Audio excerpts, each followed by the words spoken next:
Yo, welcome back to Just Another Day. My name is Jalal, and welcome to, I think I'm gonna just call this the game recap. Um, and at this point, I've recorded this video 3 times, but outside, I live in the city, I live in New York City, and they wanted to do hard body construction at 9, 10 o'clock in the morning. So this is my third attempt at doing this video. Hopefully, construction doesn't interrupt the video. Um, So yeah, this is the game recap. I will post the audio version of this on Apple Podcasts, Spotify, Google Podcasts, wherever you like to listen to your favorite podcast. It will be there. The YouTube video will probably be up first. So if you're waiting for the audio version, it'll probably be out an hour after the video. But yeah, let's get into it. Playoff basketball. I am very excited to talk about this. I took my notes. So if you see me looking off to the side, is because I have my notes prepped and ready, so I'm looking to the left or to y'all right, my left, and I'll be talking about the notes that I wrote down. So let's start off with the first game of last night. Nets Bucks. The final score was 86-83, and it was very reminiscent of 2000 era of basketball. Very low scoring. Between the 80s and 90s. I couldn't really tell if the score was like that because of good defense or bad offense. It was a little bit of both, honestly. I saw great defensive plays being made all night, but I also saw two offensive juggernaut type teams missing wide open shots that they hit on a regular basis. So we'll start with the winners. Let's start with the Bucks. They got off to a very fast start. The score was 30-11 at the end of the first. Chris Middleton had a huge bounce back game, 35-11 on very efficient shooting. So Giannis did Giannis things. He had 33 and 12. My only issue with Giannis tonight was how he settled for 3-point shots. He took 8 threes last night, and that's not winning formula for him. That's not your game, bro. Stop shooting threes. And it was literally like, yeah, we'll give this to you. And he's like, okay. I wrote down in all caps, please stop settling for threes. This matchup should be easy for Giannis. Buckets come easy. The Nets don't really have a paint presence outside of Nicholas Claxton, who doesn't play starter minutes. He's good in spots, but he gets into foul trouble sometimes, so they can't play him all the time. If they put him on Giannis, he's probably going to foul out. So a lot of the time they have Blake Griffin on him. And Blake Griffin did a pretty damn good job last night, given his size and his disadvantages on defense. But I was shocked at some of the plays he was making on defense. He had a block. I think he forced a jump ball at one point.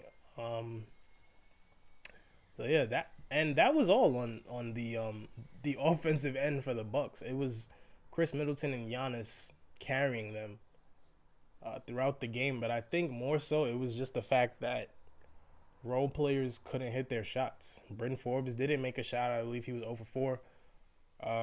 PJ Tucker was 0 for 4. Drew Holiday played like garbage. He was 4 for 14.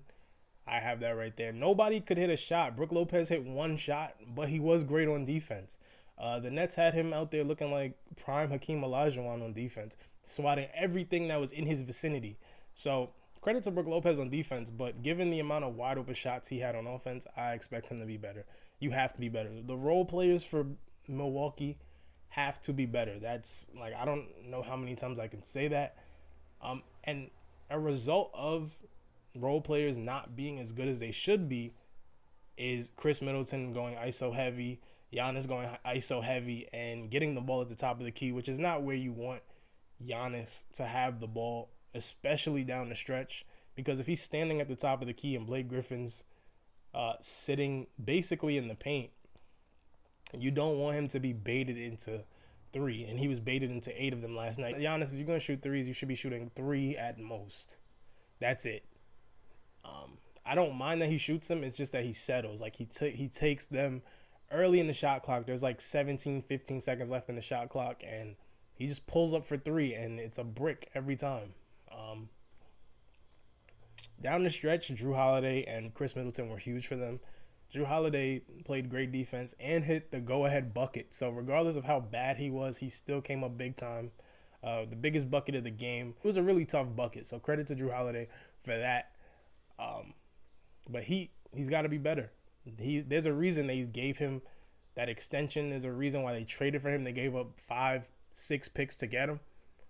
He has to be better. Even though the Bucks won last night, they still struggled on offense. So they have to be better. And I'll get to my general takeaways from the game in a minute. But the Nets, they started off slow, and it was the complete opposite going into the second quarter. They went on an offensive explosion in the second quarter. I kind of expected it because it happens all the time with them. What I didn't expect is the Bucks to score 3 points that entire quarter with about 4 minutes left. They ended with 15 at the end of the quarter, but with 4 minutes remaining in that quarter, they had 3 points. KD started off rough, got back into the game in the second half. He ended with 30. He had 23 in the second half. He wasn't really efficient, but nobody on the Nets was efficient tonight except for Bruce Brown, who had a really great game. He was the X factor for the Nets. He kept them in the game, shooting his floaters, playing defense, giving them energy. Kyrie felt non-existent for long stretches in the game. He had a couple of tough shots. That's what Kyrie does. But for a few stretches in the game, it felt like Kyrie just wasn't out there doing anything. And that's not to bash Kyrie because this game was extremely ugly. But I expected better from him. And I expected better from KD. Joe Harris did not shoot well. He was 1 for 11. He missed an easy mid-range jumper when they doubled KD. KD had come off of shooting about 3 or 4 straight tough buckets, and they decided to double him. Don't blame him. Joe Harris gets a wide-open free throw line jumper. He hits that 98% of the time. Couldn't hit it. Blake Griffin put in a couple points. Played great defense. It was sort of a scramble. Like, things were all over the place. Kyrie... the ball was thrown past Bruce Brown. Kyrie picks it up, loses it. Bruce Brown picks it back up, looks at KD, who's on his left, and he decides to go middle, driving left towards the middle, and shoot a contested left-handed layup when KD is waiting for him to give him the ball. That's just a role player that was feeling himself. It happens. He tried to be the hero. Didn't work out. He still had a great game. My general takeaways for this game, I don't even know if I want to call it a defensive battle. It was just weird to see two offensive juggernaut teams struggle to score for the entire game. That fourth quarter was extremely ugly. For the Bucks, they need to find consistent offense. They've been struggling to score this entire series. Coach Bud has to do a better job of getting Giannis in position to score the ball easier. And Drew Holiday has to be better. I feel like I've said that already. All role players, both teams have to be better. The stars cannot carry the teams. That's not how each team will win this series. Just a stat that I recognized. Combined, both teams from 3 shot 14 for 63. That's 22%, and that's not going to win you a basketball game. One team shot 19, the other one shot 25. And lastly, I think this goes without saying, but maybe more so for the Bucks. Game 4 is a must-win game for both teams because if the Nets go up 3-1, they'll end this series in 5. They go back home to Brooklyn, they go up 3-1, it'll be done in 5. For the Bucks, you tie up this series, it's a whole new series, and now it's best of 3. Who can win the next 2?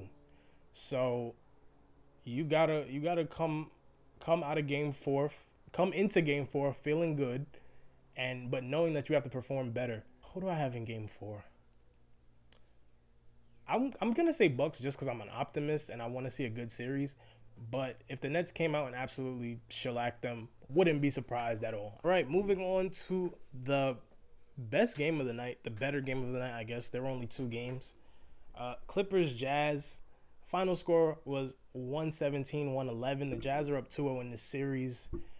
I'll start with the winner because that's how I feel I always give the winners praise first. We'll get into the Clippers. I know everybody's here for Clippers slander. We'll get there. Donovan Mitchell. Oh, boy. He's playing like a superstar. set the tone early. He had 14 in like the first 6 minutes. He had 27 in the first half. He ended with 37. Tweaked his ankle towards the end of the game, but he looked he looks unguardable right now. He's hitting shots from all over the court. They're putting Paul George on him. Doesn't matter. They don't have a big to switch on to him in the pick and roll, so he can just go at Zubac when Zubac drops. Jordan Clarkson, 6th man of the year, another guy who was huge. He had 24 off the bench. He was very efficient. He hit a bunch of tough shots. He hit a contested three that was it was heavily contested. He was fading away. It was end of the shot clock. It went off the backboard and went in. It was just like it was his night. He was bugging. He was bugging. And in general, the Jazz hit some ridiculous shots. Donovan Mitchell in general was hitting ridiculous shots all night. The Jordan Clarkson shot I just mentioned. And then Joe Ingles hit one that hit the top of the backboard and bounced in. So I feel like the Jazz were just on fire the entire night. And the biggest thing in this game for me for the Jazz was that they survived another Clippers run late in the game. Middle of the fourth quarter with about 7 minutes left, the Clippers took the lead. Reggie Jackson went on a crazy three-point streak. He had 2 straight threes. He was their leading scorer tonight. I'll get into the Clippers in a minute. But the Jazz survived that again. It happened in game 1. Happened again in game 2. It just seems like experience, that's usually the time where young teams break down. The inexperience takes over. You saw it happen to the Hawks the other night against Philly. And it doesn't seem like experience is a hindrance to this team right now. It doesn't matter that they've never been in this position before where they have their backs against the wall. They've responded well in both games, both home games, and they're doing all of this without Mike Conley. Yeah, the Jazz look like they're going to the Western Conference Finals right now, but this series is not over. I'm not saying that. On to the Clippers. It always starts and ends with Paul George. I know Kawhi is the best player on this team, but if Paul George is playing like shit, this team is losing. He struggled again. I know he had like 27 and whatever. Like I don't care what his stats said. He did not play well. He had a lot of late buckets that didn't really matter. A lot of garbage time buckets.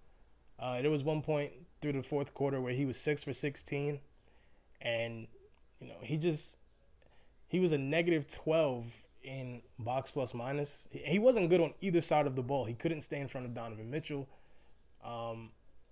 Just bad for PG. And I don't know what it is about Paul George and playoffs, but it seems like every year there's just a point in a playoff run where Paul George just starts playing like garbage. He was okay against the Mavs. He had like 2 or 3 good games. But here we go again. Playoff P, pandemic P, way off P, whatever you want to call him. He's back. Like he's got to be better. Kawhi wasn't great either. He had about 21, but it felt like he just wasn't into the game. I don't know. He disappeared down the stretch. Like he scored a bucket with about 5 minutes left, and then that was the last I heard Kawhi's name. He got a couple steals, but in terms of offensive production down the stretch, Kawhi disappeared. Their offense also has to be better. It broke down at the end of the game. They just couldn't. They kept turning the ball over. They couldn't hit a bucket. Their defense also broke down. They were giving them wide open threes to Joe Ingles. It was just a lot of mental lapses for the Clippers down the stretch. Reggie Jackson was the best Clipper on the floor tonight. He had 29, 24 in the second half. I believe he had about 15 in the third quarter. It was he was cooking. I'll give him credit for that. He was their X factor. He brought them back in the game. The Clippers were down 20 or close to 20 at halftime. The Clippers need to figure out a way to get the ball out of Donovan Mitchell's hands, and they need to figure it out before Mike Conley comes back, and if he comes back. Because if Mike Conley comes back, you can force the ball out of Mitchell's hands, but Mike Conley's going to find a way to get it back to him. He knows what to do with the ball, and the Jazz are just better when Conley's healthy. I don't know how you pronounce his first name, but Zubac, he might end up being unplayable because, like I mentioned before, I noticed that the Clippers don't really have a switchable big. Ibaka's out, but I don't even know if he would be able to keep up with Mitchell, like switch on to Mitchell and give him trouble. But they have Zubac and they have Boogie Cousins, who I love Boogie, but he's not the Sacramento Boogie. He's not even Pelicans Boogie. They don't have a switchable big. Zubac is basically in jail because if he commits to Donovan Mitchell, that's a lob to Gobert 95% of the time. If he drops, Mitchell is gonna pull up for a midi. I mean, that's what they want. That's the type of defense they were playing.